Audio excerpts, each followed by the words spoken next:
Want to dine out in style, discover what's hot this season, or know how to spend a great weekend? Read FT Weekend for fresh ideas and inspiration every Saturday and Sunday. Start your weekend thinking with a curated mix of culture, style, food, and inspiring long reads.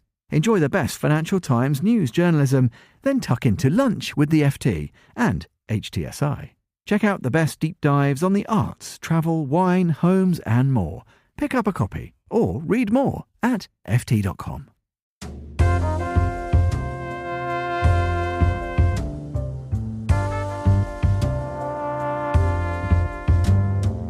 Hello and welcome to The Menu, Monocle Radio's food and drink programme. I'm your host, Chiara Rimella. Coming up, we speak to author Jimi Famurewa about how he went from being a picky eater to a restaurant critic. I do think I had these strong opinions about like food and how things should be, and aversions to the particular that I still feel now, right? Also on the programme, we take a seat at Helsinki's newest omakase spot. Plus, our in-house wine expert crowns her wine of the month. All that here on The Menu on Monocle Radio.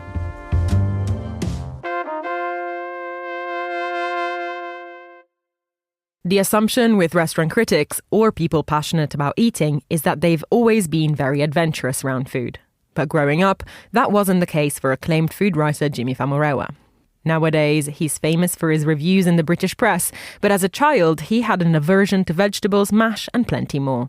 Still, in his new book, Picky, Jimi unpacks how his past has informed his analytical approach to dishes today. But the book is also an endearing and very funny autobiography through food, an ode to the mainstream classics of eating that shaped the identity of Britain in the 90s and beyond, as well as his family's roots in Nigeria. Earlier, he joined me in the studio to leaf through the book and tell me more.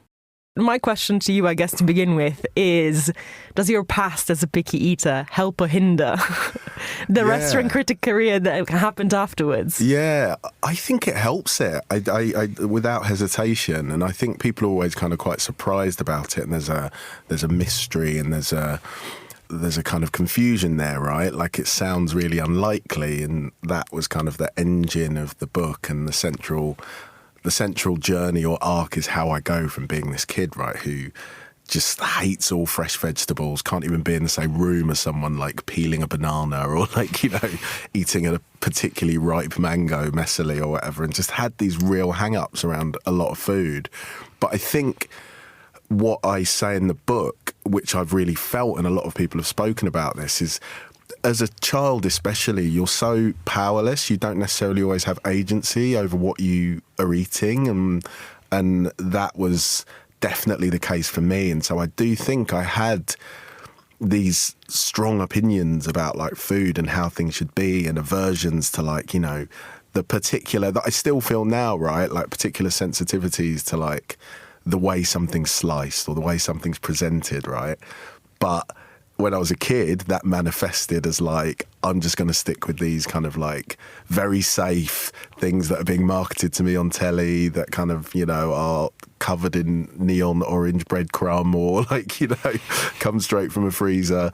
But obviously in my job now, I do feel like I've broadened my horizons so much, but it feels like the same kind of instinct in some ways, like that I am quite attuned to the specifics of food and actually why certain things work. But I think in quite someone said to me in a previous interview, because I said about that analytical tendency, and they were like, oh, I don't really think of your reviews as being analytical. And I kind of know what they mean, because I guess I'm all about detail, description, atmosphere. But I think, there is definitely something in just being really tuned into like specifics. And the other aspect of it that I would say feeds into my job now and my sort of eagerness and fervour for like the role and for discovery, like culinary discovery, is that because I've got so much to learn, right? I wasn't raised in a kind of restaurant going culture, and I think that I kind of approach it with that real kind of evangelist zeal, right? I kind of think that I come at it with a kind of like, there's so much to learn, all of this is new.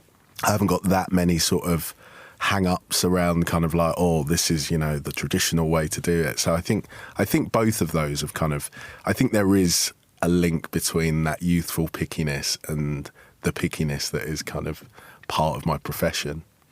I think it's really interesting, going back to a childhood where going to the restaurant wasn't quite so common. I kind of can relate to that for different reasons. My parents are Italian and they frequently would feel like there's absolutely 0 point going to the restaurant because we can just cook this at home. Yeah. And my grandparents were like that.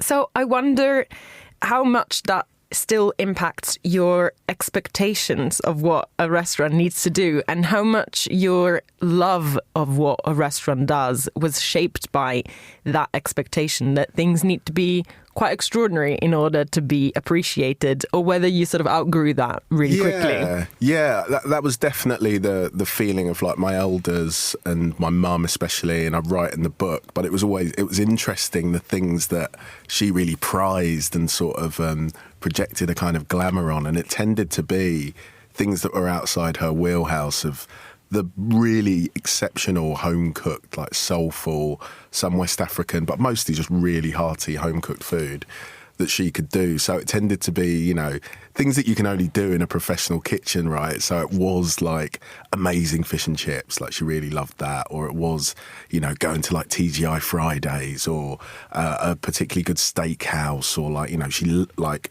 as I write in the book, she kind of had this reverence for like McDonald's, right? Which I think is really interesting. I think there's a lot of that in like diaspora upbringings and communities where those spaces and the standardized environment, the standardized food, the reliability, the value is something that people that particularly that are immigrants cling to. I would say that I do have, there are elements of that whereby my mum's slight aversion to certain kinds of restaurant experiences, I probably realised in the writing of the book, oh wow, I absorbed some of that, right? That she kind of had this, what I'd probably characterise as quite a Nigerian kind of cynicism about like, independent restaurants that like, oh, it's a scam, like, like I can't believe they're getting away with this, right? And so I probably absorbed a little bit of that worry and like apprehension. But what I would say is that the book in many ways is about the ways in which we have an upbringing and we're nurtured in a certain way, and then we defy that upbringing, right? And the joy in experiencing new things. And I think my restaurant going and restaurant writing life is as much about that. It's about other influences. It's about friends. It's about writers that I read and admire. And I think that's the thing. Like when I got to the point of being in my early 20s and learning to cook, which was a real turning point, I think, because I suddenly had that agency that I didn't have as a kid, and I could influence the way things tasted and experiment in that free way. I think the book is so funny, but it's also very serious, what you were just talking then. And I feel like there are certain chapters where we do get like a real tonal shift, particularly when you sort of head back to Nigeria. The chapter about your father has a completely different kind of pace to the others. And I wonder if Nigerian food also has a different pace in your mind. I feel like when you do expand on the stews, it feels like it goes at a different pace in your writing, as opposed to when you write about McDonald's and when you write about Florida and the Pop-Tarts, you know?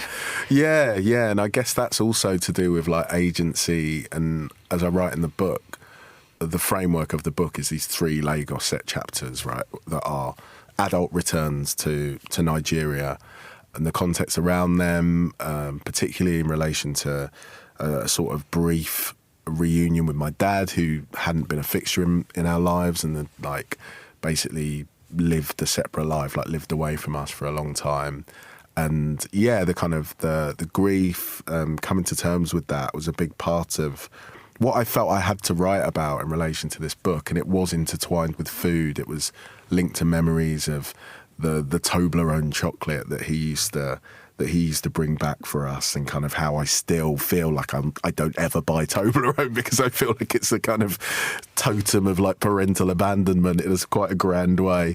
Or like the suya Nigerian barbecue that like I ate in sweltering heat, like, which has become representative of my real sort of finding so much love and so much excitement in Nigerian food and Nigerian culture.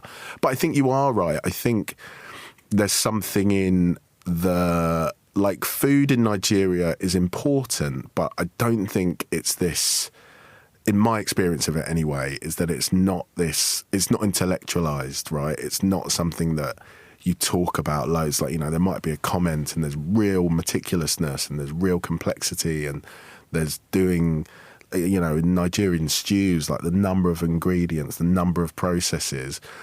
And I think also maybe what you were responding to in terms of the slower pace, there is a slower, I would say, and a distinct attitude to food out there that I really felt when I went out for my most recent trip, which forms the last Lagos chapter, called Journey Mercies, which is I went back and there'd be a really big breakfast, and I went to the north of Nigeria as part of a charity trip, and there'd be a really big breakfast, and then there'd just be this yawning gap of like, and I would be almost keeling over in like 40-degree temperatures, like, when are we going to eat? I'm used to like regimented meal times. I'm used to the free availability of walking past the Pret or like nipping in like Greg's or wherever, or just like having Deliveroo at hand. And there was this kind of realization and awakening for me that it's like, oh, wow, if you've not got the agency to make yourself food, there can be this kind of slower and more irregular mode of eating,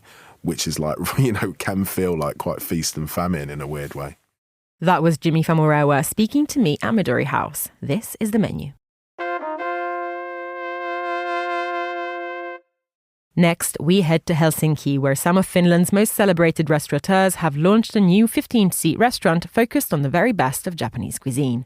Called She, the intimate and somewhat secretive omakase comes from the same people who run the 2 Michelin star Palace and the iconic Arvar Aalto designed Savoy, arguably 2 of Finland's best-known restaurants.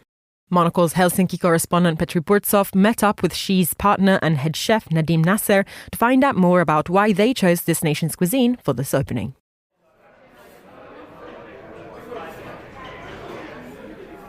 Tucked away in a dark corner of a nondescript Helsinki courtyard, marked only by a small round lamp, She is somewhat of a secret, even to the people who live nearby, such as myself. Open the door and you enter a dark and intimate space, a simple bar with 15 seats.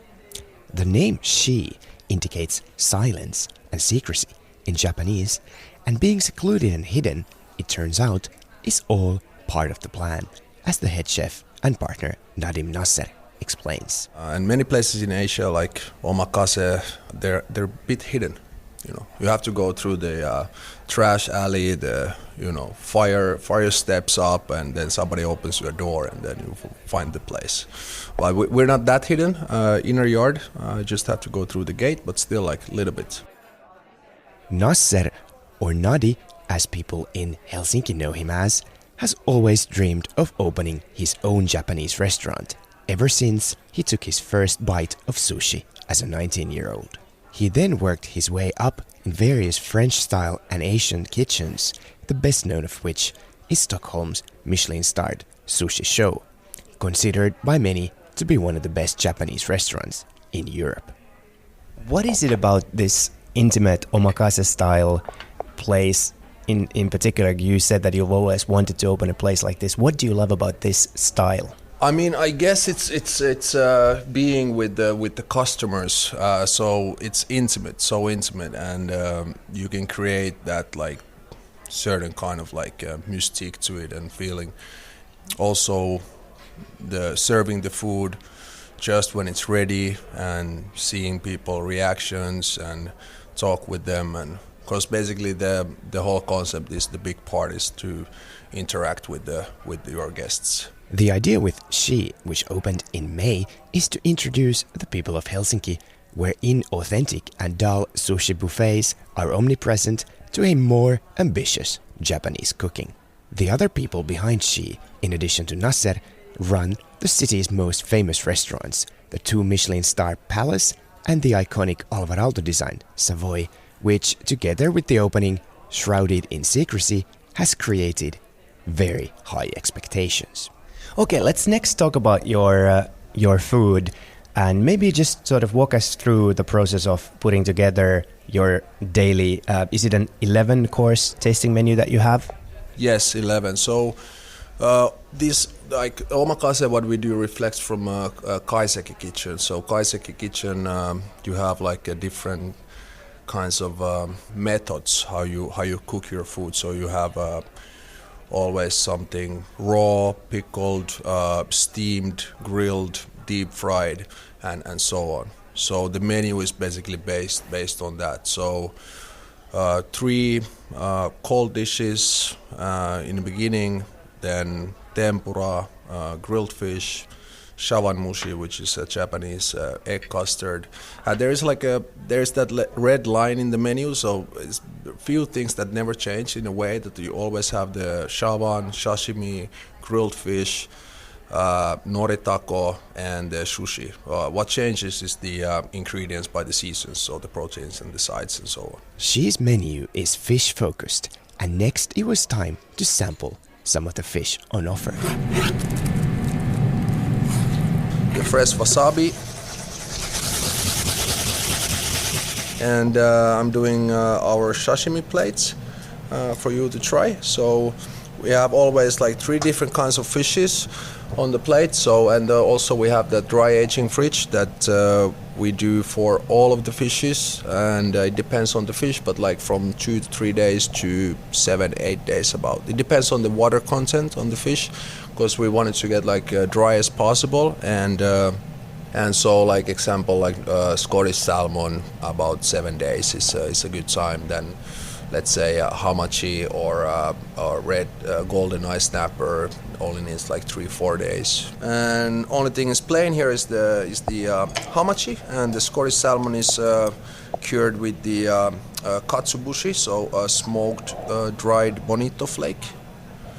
And then I brush it with our nigiri sauce, which is soy, mirin, and sake. Sometimes it depends, like it can be added dashi or shiitake in it.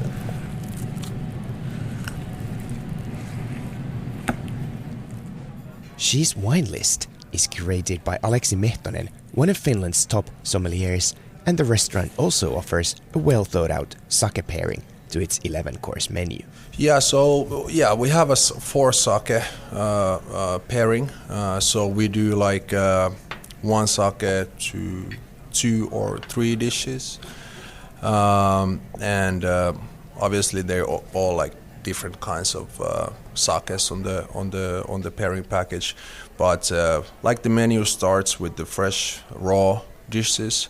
The sake is also like Junmai Daiginjo. The polishing ratio of the rice is 50 or under, so it's more elegant, fresh, crispy, fruity, aromatic in a way. And then it changes to more like ricey, as more body umami, because I think the food what we serve here, especially the amount of umami and when we're talking about like egg dishes, that's I think like pairs better with sake than wine. Let's say you have like a fatty dishes like ankimo, like monkfish liver, and tempura. Then you can pair it with the nigori namasake, which is like unpasteurized, unfiltered sake that has like a higher acidity and umami, creaminess as well. So I mean, it's huge. They have like huge varieties of sakes that you can actually like choose for the food. For Monocle in Helsinki, I'm Petri Burtsov. Thanks, Petri. This is the menu. And finally, it's the last Friday of the month, and that can only mean one thing. We're about to taste something delicious, courtesy of our in-house wine expert, Chloe Lake. This week, she's brought in a very seasonal Provençal rosé. It's called Clos-y-Bon Rosé Cru Classé Tradition 2022. Chloe, what an exciting day this is. I feel like we truly are marking the beginning of summer, at least for the Northern Hemisphere, where it is relevant, with possibly the summariest of all of the wines. what have you got for us? Yeah, I'm really excited about today's wine. We're kicking off summer properly, I think. We've got a rosé from France, from Provence to be specific. So very classic, and I am very much looking forward to try a taste of summer, as you say. So I think this is really interesting because we were talking earlier about the fact that we hadn't done a rosé yet and where should we go for the rosé. And, you know, there are times when you want to be experimental and really try something new and something a bit niche and something unheard of. There are other times in life when you just want a glass of Provençal rosé. yeah, absolutely. In fact, when I was doing some research before this episode, I found a really great quote online, and it said, "A bottle of Provence rosé can evoke similar feelings to a beautiful sunset. Its color precipitates enjoyment. The pleasure begins before the bottle is even opened." And I think that's so true about rosé. There's something about it. It's the color. It's the feeling that you get from it more than the taste sometimes. It's the joy that it brings. Yeah, let's talk about pink because it's a sort of double-edged sword sometimes, right? Like in some respects, it's so enticing and it's so summery, but it's also got a bit of a sort of less classy reputation sometimes. So where do you sit on this divide? And why do you think that is? Why are we both enticed by the pink, but sometimes a little bit, you know, some people might be put off by it? I think like so many of the wines that we have tried previously, there is a history there of things perhaps not being made in the best way. And when that's exported to other countries, it kind of has this reputation. But rosé can be made in so many different ways. I mean, it can be macerated, so that's when you crush the red grapes. Rosé is traditionally made with red grapes, and allow that to sit on the skins, and that's when you get that pink pigment because it's the color from the skin is entering the juice. But you can also get blending, which is where maybe kind of you can get great blended rosé wines, but sometimes the reputation does suffer because you get a cheaper white and then a little bit of that kind of red wine is added to it. So it's maybe perhaps not as nuanced as some of the other rosés that you might get. But you can also do something called saigner, which is like literally bleeding the wine. So you have some kind of reserve juice that you then add to the rosé. So there are all these different methods to make it, but I think there's a common misconception that maybe it's just sort of some red wine shot into a white and therefore it's not as flavorsome or as good as it could be. But in fact, there are many different rosés and they can be extremely nuanced. I was wondering whether the tradition for making rosé is quite as ancient as red and white. I mean, I have no doubt that people used to make these wines for, you know, millennia, but has pink also always existed, or is it sort of like a newer invention? Yeah, it has existed for a really long time. I mean, the wine that we're going to be trying today is from a 17th century estate. So this tradition dates back a really long time, even in Provence. But I think the popularization of rosé has led to the kind of common consciousness that, oh, this is a new wine, this is trendy, this is exciting. But no, it does go back. It has a history. Where do you sit on it? On rosé? Yeah. I like rosé. I mean, I think it's not for everyone, but it is such a nice summer drink, in my opinion. And it's a nice middle ground between, you know, perhaps not wanting the acidity of a white or the dryness, but having a little bit of fruitiness there to kind of pull you in and make you feel like you're in the season. So what is special about this specific bottle that you've chosen? First of all, I'm drawn by this beautiful kind of illustrated label that feels so old school. It might as well be from the 17th century. Yeah, it does feel very old. For those of you who can't see it, it's this kind of beautiful illustration, very kind of muted colors of a vineyard, very French. But this wine is coming from an estate that's one of only 18 Cru Classé properties in Provence, and that means classified growth. So we're kind of going to a vineyard that we expect really great quality, and that could be from the terroir, it could be from the practices, it could be from the historical reputation. And in this case, I think it's a bit of both. You mentioned history. This vineyard actually specializes in a historic variety of grape that we're going to be trying today called Tiburon. And it's an ancient grape, apparently once favored by Julius Caesar. So that's very exciting. So we are kind of tasting a bit of history here. And as you say, the label has not been changed in more than 100 years. So we've got something very exciting, I think, on our hands. Let's pour it out to see how it tastes.